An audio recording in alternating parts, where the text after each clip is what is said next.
Hello दोस्तों, स्वागत है आप सभी का आपके अपने यूट्यूब चैनल विश्वगुरु एकेडमी पर। तो दोस्तों, आज की इस वीडियो में हम लोग क्लास 7 की साइंस की एनसीईआरटी का लास्ट चैप्टर 18 डिस्कस करेंगे। ठीक है, इसमें हम लोग देखेंगे अपशिष्ट जल की कहानी की। जैसे जो एक तो पानी प्रोवाइड नहीं हो पा रहा है, मतलब जल जो है वो बहुत सी ऐसी जगह है जहाँ पे सही तरीके से प्रोवाइड नहीं हो पा रहा, और दूसरी बात कि जो जल है जो मिल भी रहा है वो भी दूषित मिल रहा है। ठीक है, तो वो दूषित होने के कारण क्या क्या हैं और क्या उसके उपचार कुछ हो सकते हैं, कोई उपाय किए गए हैं, ये सारी चीज़ें हैं। ठीक है, तो चलिए स्टार्ट करते हैं। इसमें है अध्याय 18, इसमें अपशिष्ट जल की कहानी।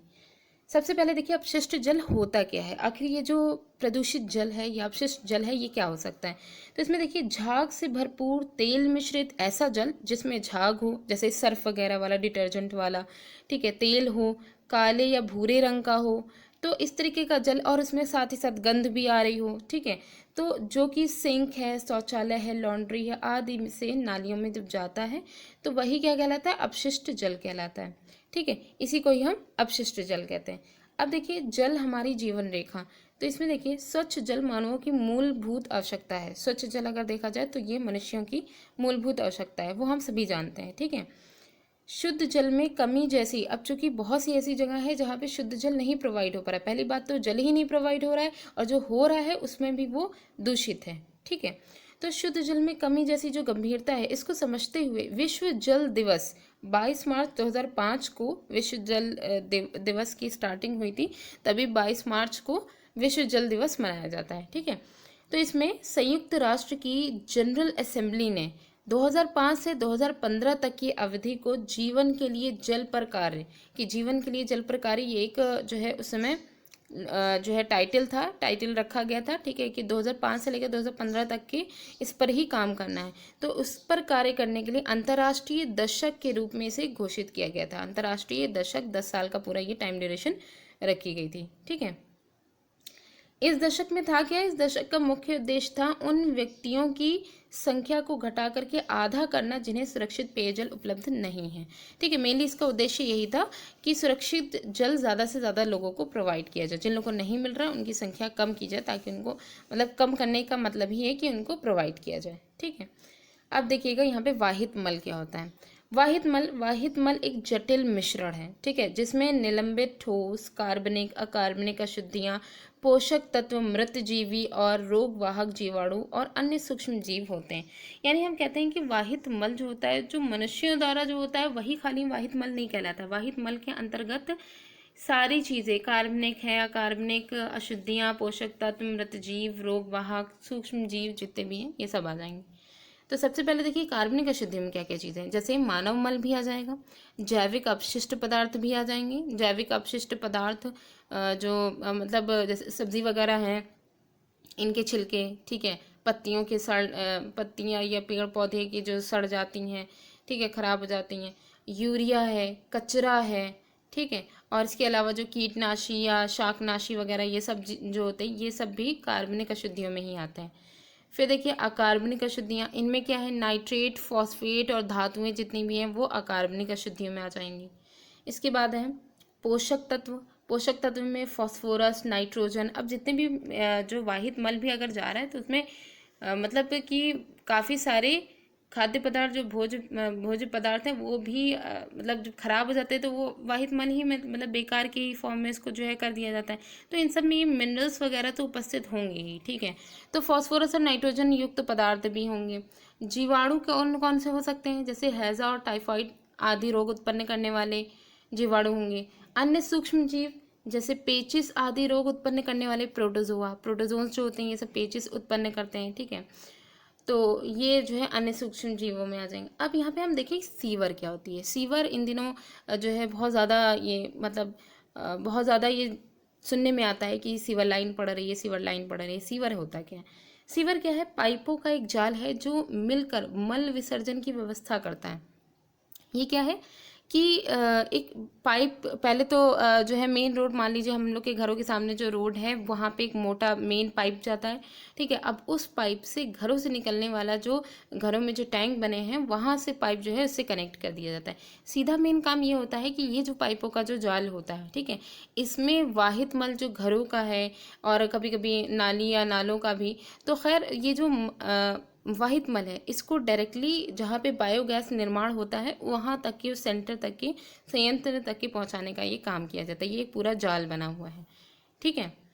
फिर देखिए प्रदूषित जल का उपचार। अब चूंकि क्या है कि जल प्रदूषित हो रहा है, वो हम लोग देख रहे हैं किस तरीके से हो रहा है, ठीक है, उसके कारण अब इसका उपचार भी ज़रूरी है, क्योंकि अगर हमको हम लोग के लिए जो जल है वो मूलभूत आवश्यकता है, जाहिर सी बात है।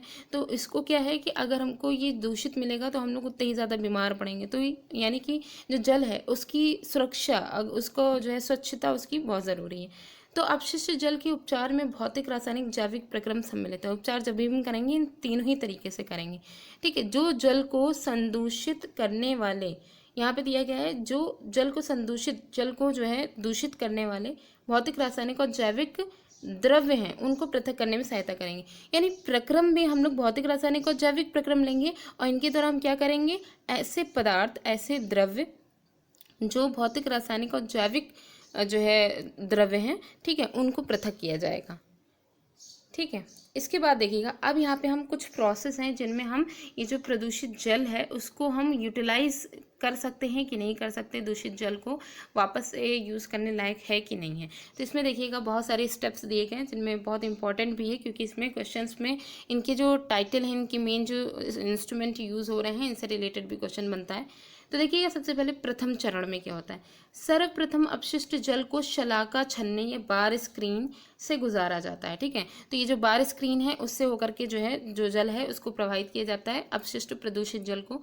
इससे अपशिष्ट में उपस्थित जो वो गंदा गंदा जल है उसमें उपस्थित जैसे कपड़े हैं, बहुत से लोग कपड़े डाल देते हैं, ठीक है, बड़े बड़े नाले जो होते हैं उनमें कपड़े हैं, टॉवल हैं, मतलब बहुत बड़े बड़े जो है कूड़े कचरे सब उसमें डाल देते हैं।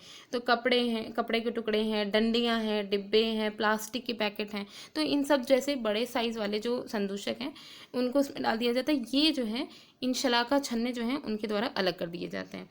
द्वितीय चरण में क्या होता है, अब वाहित जो अपशिष्ट जल है, ठीक है, अब वहाँ से जो जल निकला उसमें बड़े बड़े जो कचरे हैं वो तो निकल गया, अब उसको वापस कहाँ भेजा जाएगा, तो उस जल को ग्रिट और बालू अलग करने वाली जो टंकी है उसमें कम प्रवाह से धीरे धीरे उसको जो है वहाँ पे भेजा जाएगा। जैसे क्या है कि बालू वगैरह उसमें अगर तेज़ी से हम पानी डालें, उसके कण इतने मतलब दूर दूर होते हैं तो वो फैल जाएगा या बह जाएगा। लेकिन वही अगर हम उसमें जो पानी है वो धीरे धीरे डालें तो पानी रिस करके नीचे भी चला जाएगा और जो गंदगी है वो ऊपर बैठ भी जाएगी।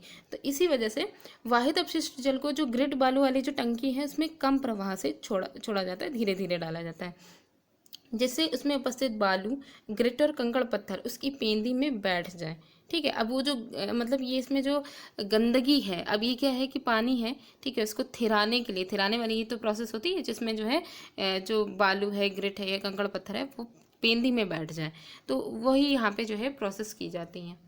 इसके बाद देखिएगा तृतीय चरण में क्या है, अब जल को एक बड़ी तथा मध्य भाग में ढलान वाली एक बड़ी टंकी, जो कि मध्य भाग में बीच में इसमें ढलान हो, उस टंकी में कई घंटों तक के रखा जाता है, जिससे मल जैसी जो ठोस अशुद्धि है वो तली के मध्य भाग में बैठ जाती हैं और जिसे खुरच करके बाहर निकाल दिया जाता है। अब जो भी मल में उपस्थित जो भी गंदगी होगी वो बीच में बैठ जाती है, फिर उसको खुरच करके निकाल दिया जाता है। यही क्या कहलाता है, अपंक या स्लज कहलाता है, ठीक है। ठीक है, तो ये सीवेज स्लज जो होता है, अपंग जिसे कहते हैं, ये जो है मतलब वो कहलाता है। अपंग होता क्या है, अपंग ये होता है कि सीवेज में जितनी भी गंदगी है वो जब ठोस फॉर्म में हो जाती है, उसका जो मतलब ठोस जो अंश उसका होगा वही क्या कहलाएगा, अपंग कहलाएगा। यानी कि वो जो पार्ट जो उसकी ये वाली जो ढलान वाली जो टंकी है उसकी पेंदी में जाके जमा हो जा रहा है, तो अब वो अपंग का रूप ले लिया है, ठोस मटेरियल बन गया है, अब उसको खुरच करके निकाला जाएगा, ठीक है। फिर है तेल जैसी अशुद्धि। अच्छा, ये जो तलछट वाली थी वो तो निकल गई, अब तेल जैसी अशुद्धि के लिए क्या किया जाएगा, तो इसके लिए अपमथित्र द्वारा इसको हटाया जाता है। वही एक मिक्सर की तरह एक जो है इंस्ट्रूमेंट होता है जिसके द्वारा इसको हटाया जाता है। इस प्रकार जल निर्मलीकृत हो जाता है। ठीक है, निर्मलीकृत मतलब होता है स्वच्छ करने की एक प्रोसेस होती है। तो मतलब बहुत सारी गंदगी इसमें से निकल गई है तो हम इसको थोड़ा बहुत साफ या स्वच्छ कह सकते हैं। इसके अलावा भी बहुत से ऐसे काम हैं जो इसमें बाकी हैं, जिसको हमें भी देखते हैं। अब देखिए क्या है, ये जो अपंक जो प्राप्त किया गया था खुरच करके, इसको अवायवीय जीवाणुओं द्वारा अपघटित कर दिया जाता है और इस प्रक्रम में उत्पन्न बायोगैस को ईंधन के रूप में प्रयोग किया जाता है। मतलब ओवरऑल अगर देखा जाए तो इसको खुरच करके इसको बाहर निकाल दिया जाता है अपंक को। इसमें अभी भी जो है मल जो युक्त जो पदार्थ हैं वो इसमें उपस्थित हैं। ठीक है, अब इनमें अवायवीय जो जीवाणु हैं उनको उनको इनमें जब प्रवाह किया जाता है तो उनके द्वारा इसको अपघटित कर दिया जाता है। इसमें जितने भी जटिल पदार्थ हैं उनको सरल पदार्थों में कन्वर्ट कर दिया जाएगा और ये एक बायोगैस ईंधन के फॉर्म में, बायोगैस का जो निर्माण होता है वो इसी तरीके से होता है। ठीक है, उसका उसका मतलब कि वो बन जाएगा और फिर उसका ईंधन के रूप में इसका यूज़ हो जाएगा। चौथा चरण देखिए इसमें क्या है, निर्मलीकृत जल। अब ये जो स्वच्छ कहा जा रहा है जल, जिसमें से बड़ी बड़ी मोटे तौर पे जो गंदगी है वो निकल गई है, इसमें पंप द्वारा वायु को गुजारा जाता है। ठीक है, पंप के द्वारा बहुत तेजी से इसमें वायु को गुजारा जाता है और उसमें वायवीय जीवाणु, अब जाहिर सी बात है वायु को उसमें से गुजारा जा रहा है तो उसमें वायवीय जो जीवाणु हैं, एरोबिक जो बैक्टीरिया हैं, ठीक है, वायु में उपस्थित, तो ये जो वायवीय जीवाणु हैं उनकी वृद्धि जितनी तेजी से उनको उसमें जो है प्रवाहित किया जाएगा उनकी वृद्धि होती जाएगी। ये जीवाणु निर्मलीकृत जल में अभी भी बचे हुए, क्योंकि अभी भी जो वो निर्मलीकृत जल है वो सिर्फ मोटी मोटी जो उसमें से गंदगियां हैं वो यहाँ से निकल गई हैं। ठीक है, लेकिन अभी भी उसमें जैसे कलर है, गंध है, ये सब अभी भी कुछ ना कुछ मौजूद होंगी।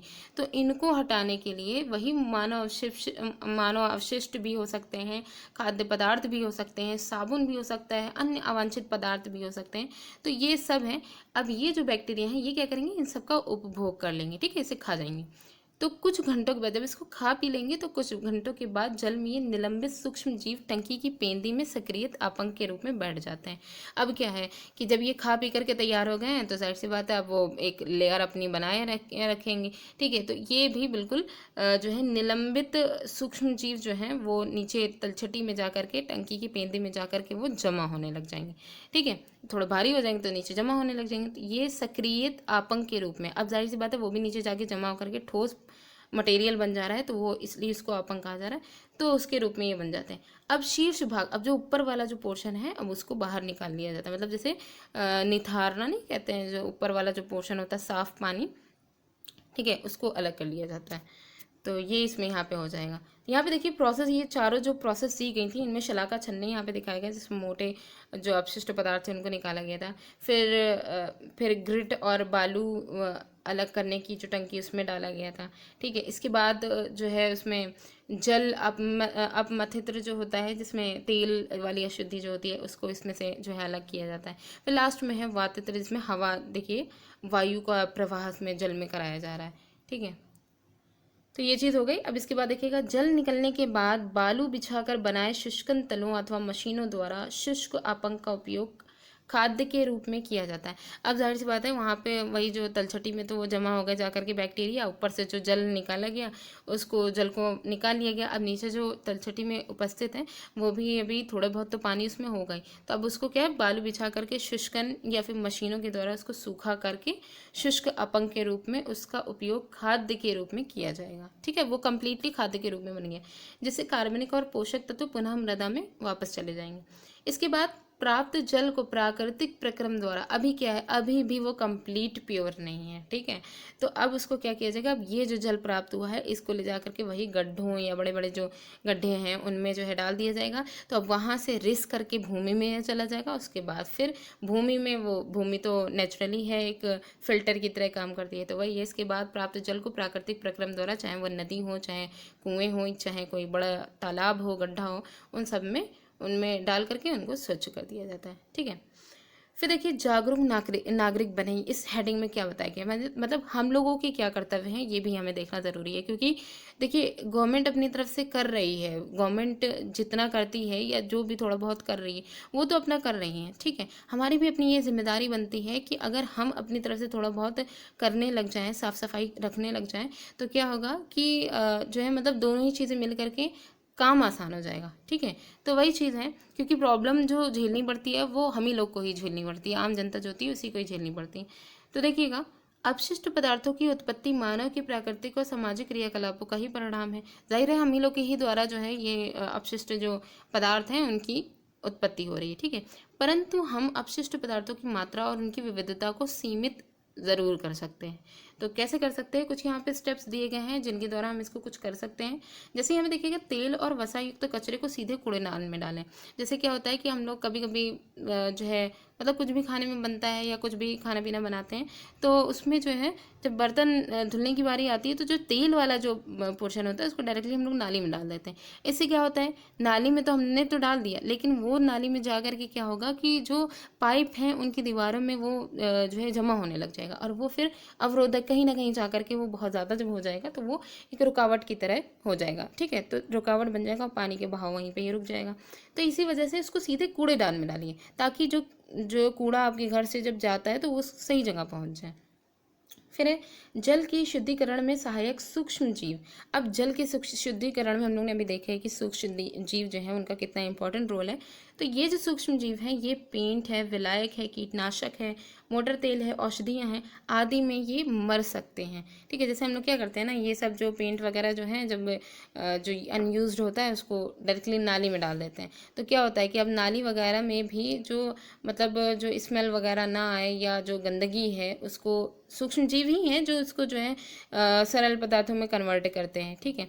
तो उसमें क्या है, वो मर जाएंगे जब इनको डालेंगे, तो फिर उसके बाद जो भी गंदगी है वो वैसी ही बनी रहेगी।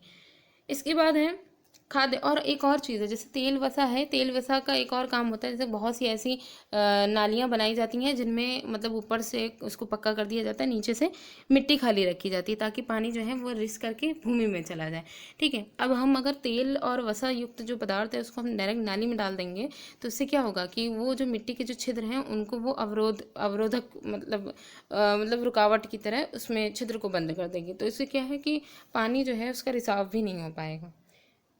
खाद्य पदार्थों से युक्त कचरे को और खिलौने, जो प्लास्टिक की चीज़ें होंगी, रुई है, टॉवल है आदि को नाली में बहाने की बजाय अलग अलग कूड़ेदान में डालें। मतलब खाद्य पदार्थ वाली जो चीज़ें हैं उनको अलग कूड़ेदान में डालें ताकि जो है उनको वही कंपोस्ट जो खाद वगैरह है उसको बनाने में ईजी हो, और जो प्लास्टिक की चीज़ें उनको अलग रखें, टॉवल वगैरह ये सारी चीज़ें, ठीक है।